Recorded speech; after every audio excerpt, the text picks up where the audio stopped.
আলহামদুলিল্লাহ গাইস, আজকে আমি ফাইনালি আমার তাজমেনিয়ান ড্রাইভিং লাইসেন্স পেয়েছি বা অস্ট্রেলিয়ান তাজমেনিয়ান ড্রাইভিং লাইসেন্স পেয়েছি।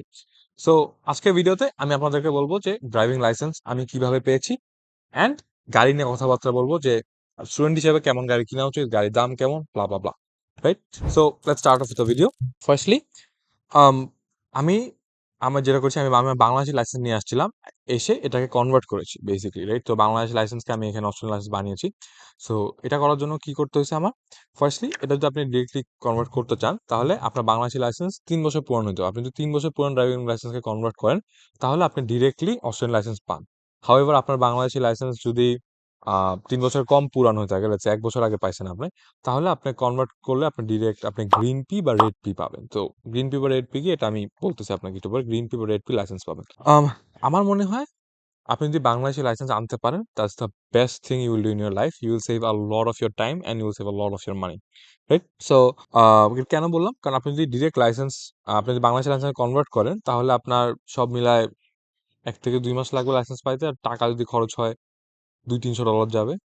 বাট আপনি যদি একদম স্ক্র্যাচ থেকে এখানে ড্রাইভিং শিখে লাইসেন্স নিতে চান, আপনার $৩-৪ হাজার প্লাস ৪ বছর লাগবে। ৩ থেকে ৪ বছর লাগবে প্রপার ফুল লাইসেন্স পাইতে।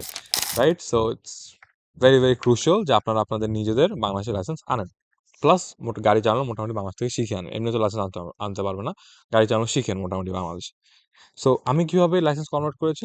আমি যেটা করেছি হচ্ছে, আম ১ম এ আমি সার্ভিস তাজমেনে গিয়েছি। ওখানে গিয়ে আমি বলেছি যে আমি লাইসেন্স কনভার্ট করতে চাই। তো ওরা আমার লাইসেন্স দেখছে, ভেরিফাই করে ওরা আমাকে অনলাইনে একটা পোর্টালের জন্য রেজিস্টার করে দিচ্ছে, যেটা থেকে আমি বাসায় বসে, বসে আমার ২ টা টেস্ট দিতে হবে। Driver knowledge test and Hazard perception test. তো আমার ২ টা শর্ট কোর্স করতে হইছে। কোর্স করে আমি ২ টা টেস্ট দিছি। এখন অনলাইন টেস্ট যেহেতু তাজমিনে, আ আপনার কি বলবো? এই টেস্টের জন্য আপনার কোনো টাকা নেয় নাই, রাইট? বাট অন্যান্য স্টেটে অনেক কিছু স্টেটে আবার টাকা নেয়। তো আমি যে প্রসেস বলতেছি পুরোটা, এটা কিন্তু আমার তাজমেনিয়ান লাইসেন্স পাওয়ার প্রসেস। অন্যান্য স্টেটে আবার একটু ডিফারেন্ট প্রসেস থাকে, রাইট? সো আমি ডিকেডি দিছি অনলাইন ড্রাইভার নলেজ টেস্ট। ওটা মাল্টিপল অ্যাটেম্পটস ছিল, বাট ৬ ঘন্টার ব্রেকের পর, রাইট? লাইক আমার ৬ ঘন্টা ব্রেক পর, পর আমার টেস্টটা দিতে হইছে। আমি এটা দিছি। দিয়ে মাল্টিপল অ্যাটেম্পটস। তো আমি ২ বার ৩ বার এবার পাস করছি। হ্যাঁ, পাস হতো তো 80% উপরে পাইতে হতো। আমি 80% পাইছি ২ বারের পর ৩ বার থার্ড অ্যাটেম্পটে 80% এর উপরে পাইছি অ্যান্ড দেন আই পাসড। এরপর হ্যাজার্ড পারসেপশন টেস্ট এইচপিটি, ওইটা আমি সেকেন্ড অ্যাটেম্পটেই 80% এর উপরে ছিল। সো পাস হয়ে গেছে। ছোট অনলাইন কোর্স সার্ভিস তাজমেনের ওয়েবসাইটে। অ্যান্ড দেন আমি সার্ভিস তাজমেনিতে গেছি। গিয়ে আমি বলছি যে আমি এই ২ টা টেস্ট পাস করছি। এখন আমি আমার অ্যাকচুয়াল ড্রাইভিং টেস্ট দিতে হবে, রাইট? তো ওই ড্রাইভিং টেস্টের জন্য আমি বুকিং করব। তো ড্রাইভিং টেস্টের জন্য আমি বুকিং করছি। বুকিং করতে $40 নিছে for the test. And then booking করছি। দেন যেটা আমি করছি হচ্ছে, একটা ড্রাইভিং ইনস্ট্রাক্টরের কাছে গেছি। তার থেকে আমি ২ টা ড্রাইভিং লাইসেন্স নিছি। ইভেন দো আমি বাংলাদেশে ২ বছর গাড়ি চালাইছি। এখানে এসেও ১.৫ বছর গাড়ি চালাইছি। আমি সব রুলস জানি। আমি তাও ড্রাইভিং লাইসেন্স নিছি। কেন? Because driving test is different than actually driving in the roads, right? Driving টেস্টে ওরা অনেক বেশি স্ট্রিক্ট। আপনার অনেক কিছু দেখে। অ্যান্ড কি বলবো, অনেক কিছু ওরা জাজ করে। যেমন ফর এক্সাম্পল, আমরা যখন গাড়ি চালাই, লেটস আমরা লেন চেঞ্জ করব, ডান থেকে বামে যাব। তো বাংলাদেশের মানুষ কি হয়, জাস্ট এখানে মিরর দেখে, সাইড মিরর দেখে, আমি ডানে যাব, সাইড মিরর দেখে ওরা গাড়ি ঘুরে ফেলে। তো এখানে যেমন আমি ১ম এ আসছি ওটা করতাম। বাট ইভেনচুয়ালি পরে আমি শিখতে পারছি যে খালি ওটা করলে ইজ নট অ্যালাউড। আপনার যেটা করতে হবে, ওই মিরর দেখবেন, তারপর আপনি রাইটে, লেটস সে আপনি রাইট টেনে শিফট করবেন, আপনার এরকম ঘাড় ব্যাকা করে আপনার পিছে দেখতে হবে আপনার ঠিক এখানে কোনো গাড়ি আছে নাকি। কারণ এখানে গাড়িটা কিন্তু আপনার আয়না বা অনেক সময় দেখা যায় না। তো এখানে একটা ব্লাইন্ড স্পট থাকে। তো এটা আমরা ঘাড় চেক করি, হেড চেক বলে এটাকে। হেড চেক করতে হয়, ঘাড় ঘুরে দেখতে হয়। তো এরকম আরো অনেক খুঁটিনাটি জিনিস আছে যেগুলো আপনার একটা ড্রাইভিং ইনস্ট্রাক্টর থেকে লেসন না নিলে আপনি শিখবেন না। সো আমি তার থেকে ২ টা লেসন নিছি। এক ঘন্টা আমার তাকে পার আওয়ার $60 করে দিতে হয়েছে। তো 60 এখানে 120 প্লাস ওখানে 40, $160 লাগছে। অ্যান্ড $160 গেল। তারপর আমি টেস্ট দিছি অ্যান্ড আলহামদুলিল্লাহ আমি টেস্ট ফার্স্ট অ্যাটেম্পটেই পাস করেছি ড্রাইভিং টেস্ট। তো আমার পাশে আরেকটা বাঙালি ছেলে আসছিল। ও আমার চেয়ে আরো বেশি। ও ২.৫ বছর ধরে অস্ট্রেলিয়া গাড়ি চালায়, রাইট? ও অস্ট্রেলিয়া আসছে আমার অনেক আগে। তো ও লাইসেন্স কনভার্ট করতেছে এখন তাজমিনে। ও কোনো আ লেসন নেয় নাই। ড্রাইভিং লেসন নেয় নাই কোনো ইন্সট্রাক্টর থেকে। অ্যান্ড ও কিন্তু ফেল করছে। ইভেন দো ও আমার চেয়ে অস্ট্রেলিয়ায় আমার চেয়ে অনেক বেশি দিন ধরে আছে। বাট ও কোনো লেসন নেয় নাই, ও ফেল করছে। আমি হচ্ছে কম টাইম ছিলাম অস্ট্রেলিয়াতে, কম ড্রাইভ করছি। বাট আমি ২ টা লেসন নিয়ে আমি কিন্তু আজকে ঠিকই ফার্স্ট অ্যাটেম্পটে পাস করছি, রাইট? সো পাস করে ফেলছি অ্যান্ড দেন আমি লাইসেন্সের জন্য টাকা দিছি। আমি ৫ বছরের লাইসেন্স মানে মেয়াদ, মানে আমার এক্সপায়ার হবে 2029 এ। হ্যাঁ, 2029 এ এক্সপায়ার হবে। সো ডিসেম্বরে এক্সপায়ার হবে। সো ওটার জন্য ৫ বছরের জন্য আমার $135 দেওয়া লাগছে। আমি যে আরো কম টাইমের করা যেতাম আরো কম টাকা লাগতো, বাট আমি 5 বছর জন্য করেছি, বেশি টাকা দেওয়া লাগছে। So that was my process. এখন আপনার যদি আহ, কি বলি, আপনার যদি বাংলাদেশে লাইসেন্স না থাকে, আপনি এখানে স্ক্র্যাচ থেকে লাইসেন্স নিতে চান, আমি প্রসেসর একটু বলে দিই কত লেন দিয়ে আপনার জাস্ট চিন্তা করেন। প্রথমে আপনার কিছু কোর্স করতে হবে, বই পড়তে হবে, বই পড়ে আপনাকে লার্নার্স পারমিট টেস্টের জন্য আপনার বসতে হবে একটা এক্সাম নিয়ে। দ্যাটস সিমিলার টু আমি যে ডিকেটি দিছি, ডিকেটির মতো। ডিকেটি বলতে গেলে ওটাতে আপনার দিবেন ড্রাইভার হচ্ছে, ড্রাইভার কোর্স করে টেস্ট দিবেন। আপনি যেটা পাস করেন এরপর আপনাকে এল লাইসেন্স দিবে, এল বলে লার্নার্স লাইসেন্স। লার্নার্স লাইসেন্সে আপনি আহ 1 বছর আপনার চালাইতে হবে, কিন্তু আপনার সাথে অলওয়েজ একটা ফুল ড্রাইভার্স ফুল লাইসেন্স হোল্ডার হইতে হবে, অস্ট্রেলিয়ান ফুল ড্রাইভার্স লাইসেন্স, মানে যার কাছে পুরো ফুল লাইসেন্স, এটা ফুল লাইসেন্স বলে। ফুল লাইসেন্স যে আছে তার আপনার পাশে বসতে হবে, অলওয়েজ থাকতে হবে, তারপর আপনি গাড়ি চালাবেন। তখন আবার আপনি 90-র উপর গাড়ি চালাতে পারবেন না, তারপর অনেক তারপর আপনি হাইওয়ে যেতে পারবেন, অনেক লিমিটেশন আছে, রাইট? তো ওইটাতে আপনার 1 বছর থাকতে হবে, চালাতে হবে। লেটস সে আপনি এরপর কোনো অ্যাক্সিডেন্ট করলেন না, ঠিক মতো চালাইলেন, কোনো প্রবলেম হলো, এরপর আপনাকে দিবে রেড পি। রেড পিতে আপনার আরো 1 বছর থাকতে হবে, 1 না 2 বছর থাকতে হবে, এখন বিভিন্ন স্টেট হিসেবে একটু ভ্যারি করে এটা। তো আমার একটু ভুলে গেছি, এক বছর মতো থাকতে হবে। তো আপনার রেড পিতে 1 বছর চালাবেন ঠিকঠাক মতো, উইদাউট এনি অ্যাক্সিডেন্ট। তারপর আপনাকে আবার গ্রিন পি দিবে। গ্রিন পিতে আপনি আরো 1 বছর চালাবেন, ঠিক আছে? গ্রিন পিতে এখন রেড পি আর গ্রিন পির মধ্যে ডিফারেন্সটা কি? রেড পিতে আপনার ধরেন কিছু কিছু জায়গায় স্পিড লিমিট থাকে, রাইট? যেমন আপনি যদি সিডনিতে রেড পিতে গাড়ি চালান, আপনি 90-র উপরে গাড়ি চালাতে পারবেন না, যতই স্পিড লিমিট আপনি যদি 100 রাস্তা তো চালান, আপনার 90-তে চালাতে হবে এগেন। বাট আপনি যদি গ্রিন পিতে যান, তখন আবার আপনার স্পিড লিমিট একটু বাইরে 100 হয়ে যায়, যে আপনি 100-তে চালাতে হবে, একটা 100-র বেশিতে চালাতে হবে। আপনি ধরেন 120-এ রাস্তা গাড়ি চালাতেন, কিন্তু আপনার 100-তে চালাতে হবে।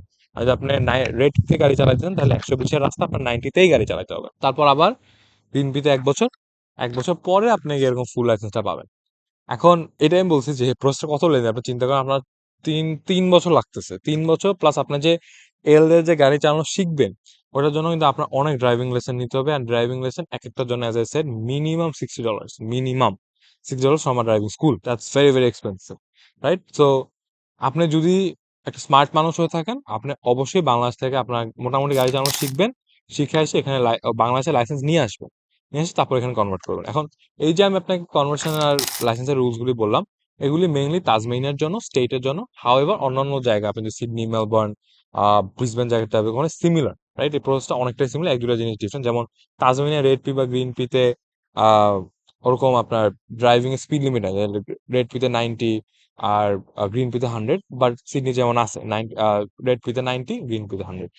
এই তো this was all about driving licence. এখন আমরা যদি গাড়ির কথা বলি, এখন দেখেন স্টুডেন্টরা ইউজুয়ালি $2,000 থেকে $3,000 মধ্যে ওদের ইনিশিয়াল গাড়ি কিনে, অনেকে আছে 4-5 দিয়ে কিনে, ব্যাপার না। এন্ড অনেকে মনে করে যে অস্ট্রেলিয়া এসে গাড়ি কিনে ফেলছো মানে অনেক বড় লোক হয়ে গেছো। ট্রাস্ট মি, অস্ট্রেলিয়া গাড়ি কিনা কোনো ব্যাপারই না, ঠিক আছে? আপনার এখানে একটা স্টুডেন্ট হিসেবে পার্ট টাইম জব করে আপনি সপ্তাহে $600 কামাই দিচ্ছেন, আর যদি আপনি ফুল টাইম জব করেন ভ্যাকেশনে, তখন আপনি ইজিলি 1200, 1300, $1,400 কামান পার উইক। আপনি চিন্তা করেন, আমি যদি পার উইক 1200, $1,300 কামাই পার উইক, তাহলে আমার কাছে একটা $3,000, $4,000 গাড়ি কেনা কোনো ব্যাপার? আমার 2 সপ্তাহের ইনকাম, 3 সপ্তাহের ইনকাম দিয়ে একটা গাড়ি কিনতে পারবো। তো অস্ট্রেলিয়া গাড়ি কেনা খুব একটা বড় ব্যাপার না। কি গাড়ি কিনছেন ওটা ম্যাটার করে। আপনি যখন ফেরারি কিনেন তাহলে অবশ্যই বিগ ডিল। আপনি যদি নর্মাল গাড়ি কিনেন, যেগুলো স্টুডেন্টরা কিনে, খুব একটা ব্যাপার না। এখন গাড়ি নিয়ে যদি আমি কিছু টিপস বলি, আম, অবশ্যই আপনি যত দাম দিয়ে গাড়ি কিনবেন, গাড়ির কোয়ালিটি ইউজুয়ালি অত ভালোই হবে। এখন অবশ্যই আপনি যে গাড়ি কিনবেন, সবাই এখানে ফেসবুক মার্কেট প্লেস থেকে গাড়ি কিনে।